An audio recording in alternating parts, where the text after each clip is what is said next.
Hello, this is Ian with DC Digital, and today we're going to be showcasing our DC-40N-T-DN-UP-Static-POE and in-network webpage welding cell countdown timer. This order is going out to Camaco Columbus MFG, which is an automobile seating manufacturing company, and what the customer aims to accomplish by utilizing this product is to utilize our unit's countdown feature to determine when a welding machine is done. How it works is the client powers the unit via a plug-and-play method, which is basically an RJ45 Ethernet connection, and then enters a string of commands into our webpage browser, which in turn activates our end-in light once the timer reaches 0. So I'm going to go over the functions on how this unit is meant to work, and as you can see via our webpage, we have a string of commands that we can input into the command string at the top of the dialog box at the top, and the codes at the bottom right here are a list of commands that we can utilize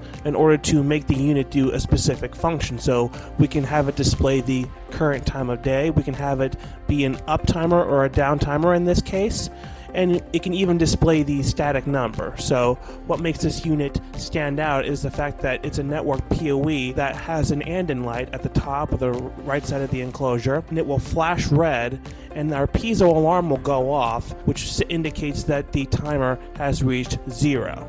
So now I'm going to go over the commands on what the user can input to make the unit perform a specific function.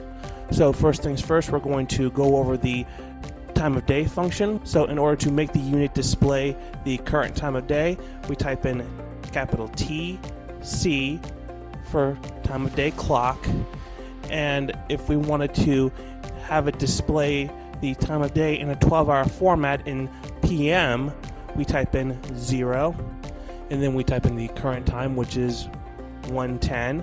So in this case, we're going to type in 0110.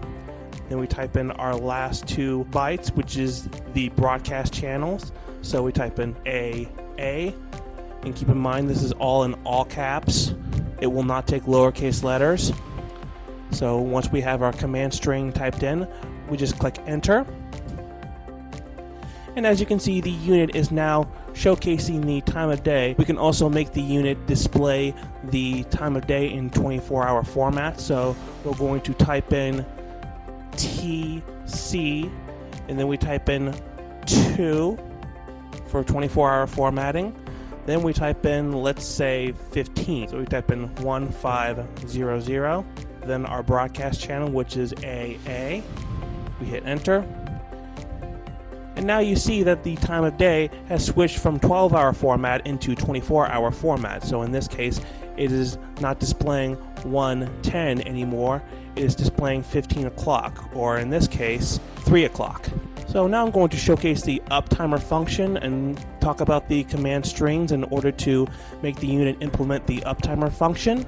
So we type in TU, which is for the up timer mode, or count up timer as it's saying on the instruction manual on the web page. So we type in 0 to set and hold the value, and in this case we're going to type in 2500. So in other words, we're going to type in 25 minutes and 0 seconds, and then we type in AA.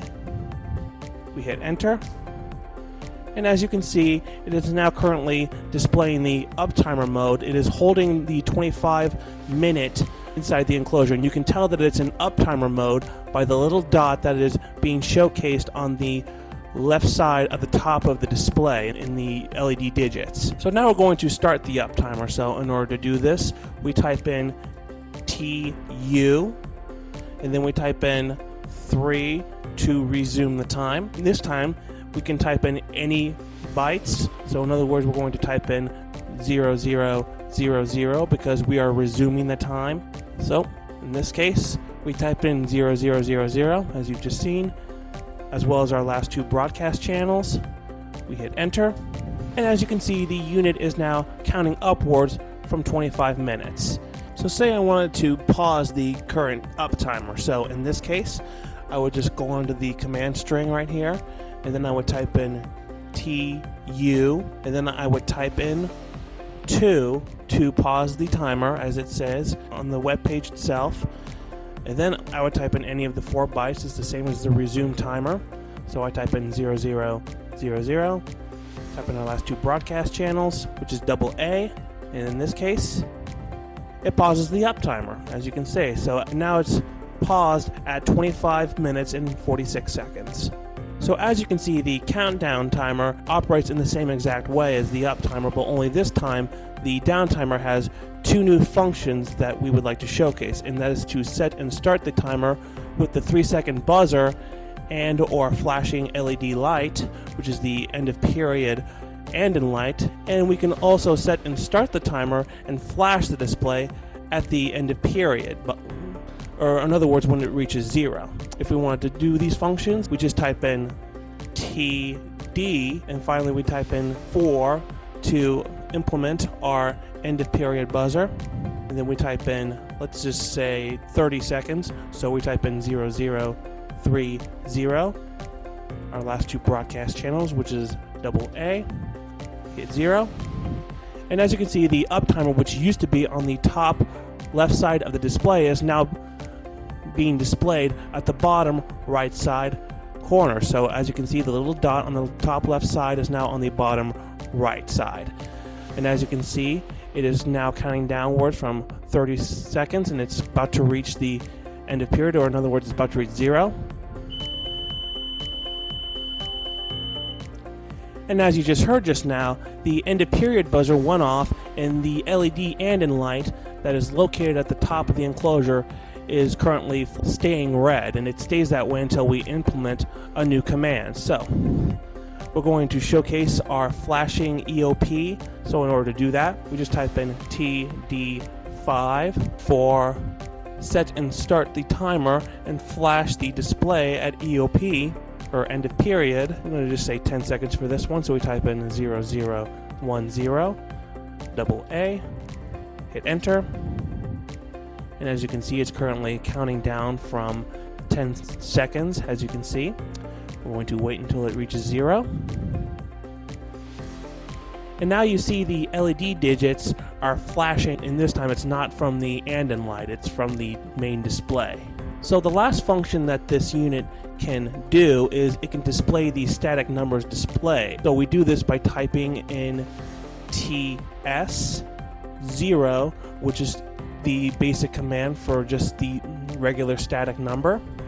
We type in, let's just say 9,999, so 9999 AA, and as you can see, it is currently displaying the static number of 9,999 thanks to the command that we put into the command string in the web page.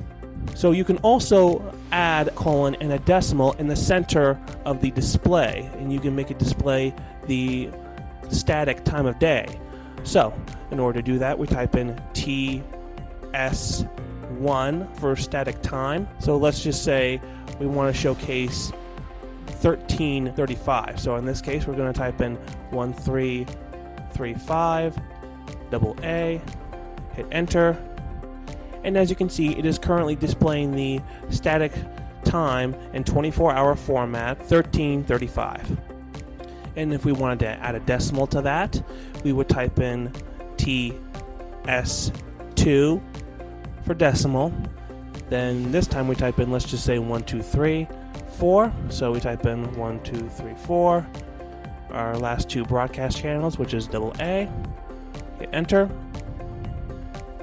And as you can see, the display is now showcasing 12.34. So quickly going over the hardware aspect of this model, its enclosure is a tough 14-gauge aluminum fingerprint-resistant black powder-coated casing, with the dimensions being 16 inches wide, 6 inches tall, and 3 inches deep. Its display size is 4 inches that can be viewed from a grand total of 200 feet away. The number of digits that this unit has is 4 digits, and it can display the time of day in 12 to 24-hour format, count up or down to and from 99 hours and 59 minutes thanks to our shift digit technology in 1/100th of a second, and it can also showcase the static numbers of 9,999 with colons or decimal. Its power type is an RJ45 Ethernet powered unit, or plug and play, or POE, that splits the data and power voltage into the unit itself, and it supplies the information via the network, and it also gives the correct voltage into the unit. For mounting, we have our 4x4 or 2x4 teardrop knockout drops that could be located in the back side of the enclosure. And lastly, for accessories, we have our multicolored LED and light and buzzer fixture, which is approximately 24 VDC. We have our ultra high panel chassis mount manually adjusted buzzer that could be sound off at 75 or 95 decibels. And lastly, we have our network web page for entering the necessary commands, and it only requires a network browser such as a Google Chrome, Bing, or Yahoo browser. So you don't necessarily need to have Windows. It's not necessarily operated by Windows. You just need to have a browser to the web page to be displayed. So again, this is Ian with DC Digital, demonstrating our DC-40N-T-DN-UP-Static-POE and a network web page welding cell countdown timer. Thanks for watching.